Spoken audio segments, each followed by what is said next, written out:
Hello everyone, welcome back to another ProGuides Wild Rift video. My name is Nathan Ng and today we'll be talking about Wukong, the newest champion to join the ranks of the Rift. We'll be talking about the events going on from December 25th to January 1st, where you can unlock Wukong for free by doing a few missions. And then we'll be talking about his kit and how to best use him. Now without further ado, let's go ahead and get started.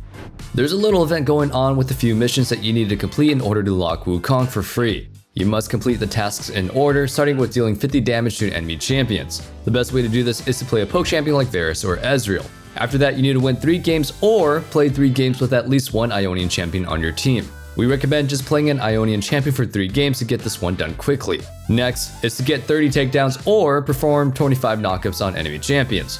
If you're a jungler, I highly recommend playing Jarvan.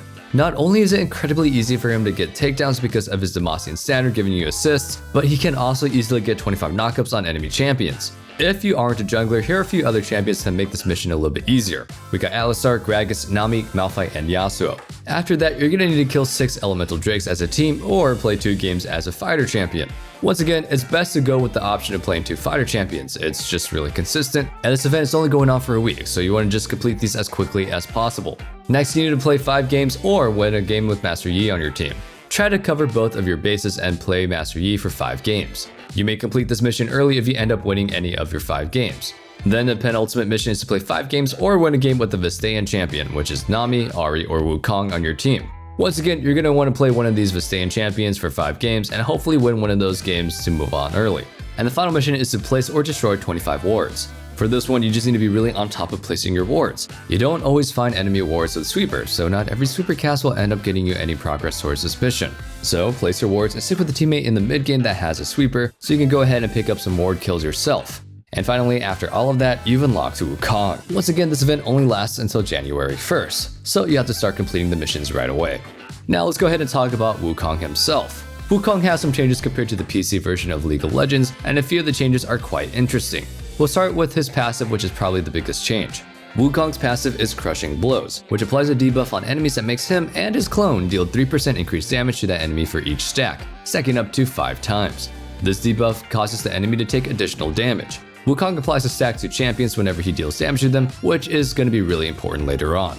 Next is Wukong's first ability, Golden Staff. When activated, Wukong gains extra attack range and bonus damage on his next basic attack. It also heals him for a small amount that scales with attack damage. Talk about never being short-staffed. Because he also has his clone that we'll be talking about in a second. This is great for reaching enemies for quick trades and getting the final hit on them. The fact this also heals you makes it a really strong ability at all points of the game and gives you access to some sustain without having to buy any vamp. This ability also resets your basic attack, so it's part of your basic combo when bursting enemies. Wukong's second ability is Warrior Trickster. Wukong turns invisible and dashes a short distance, leaving a clone of him in the original location. The clone will attack nearby enemies for 50% reduced damage. Wukong will leave his invisibility a second later, but this can be a really great tool to play some tricks on people with. It's great for dodging, baiting abilities, or even getting an extra distance that you need to close the gaps on enemies, or, gank a lane.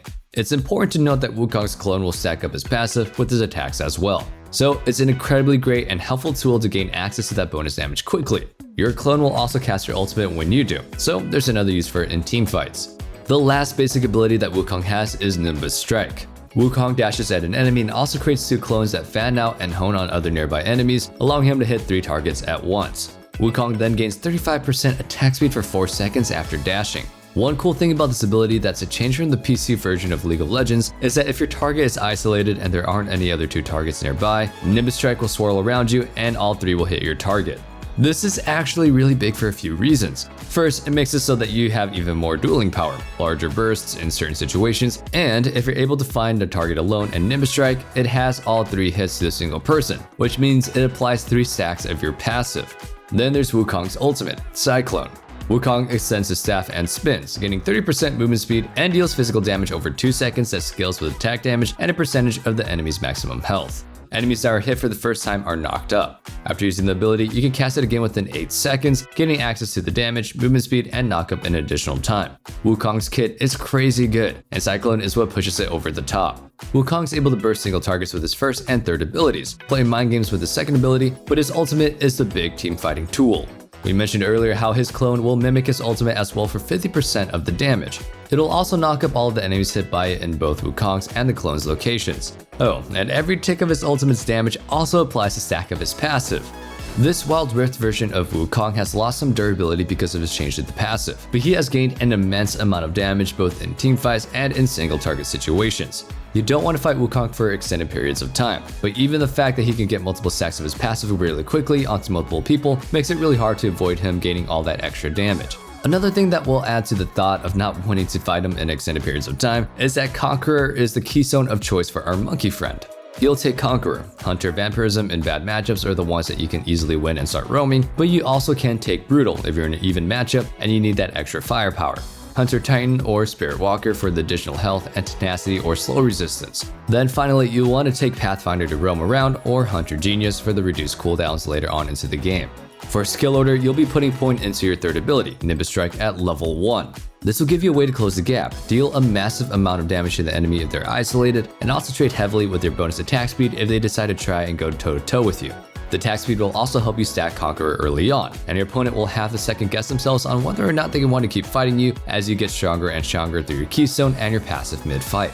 Next, you'll want to put a point into Golden Staff to access the quick burst, the reach, and the small amount of healing that it gives you.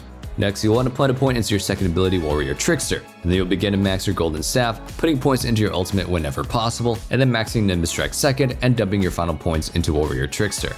As for the basic combos you want to be doing with Wukong, hitting with a melee swing immediately after going into Golden Staff is your bread and butter. You'll be doing this in pretty much everything that you do.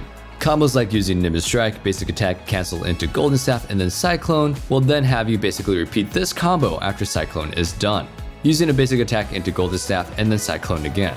You'll have to get creative with your use of Warrior Trickster.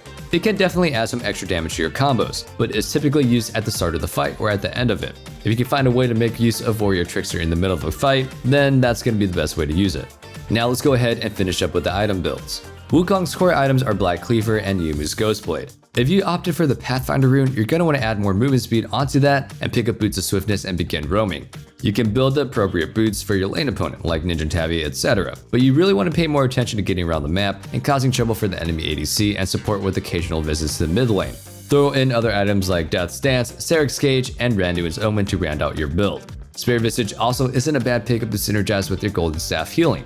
When it comes to what enchant you want to pick up for your boots, the best choices are going to be the Stasis enchant with its new reduced cost and accessibility, or if you're looking for that mobility and extra burst, the Protobelt enchant is actually deceptively good to help you out. The Glorious enchant is the other tool you can pick up if you're looking to close the gap but don't really need the damage. And of course you can pick up Gargoyle or Quicksilver enchants if the situation calls for it.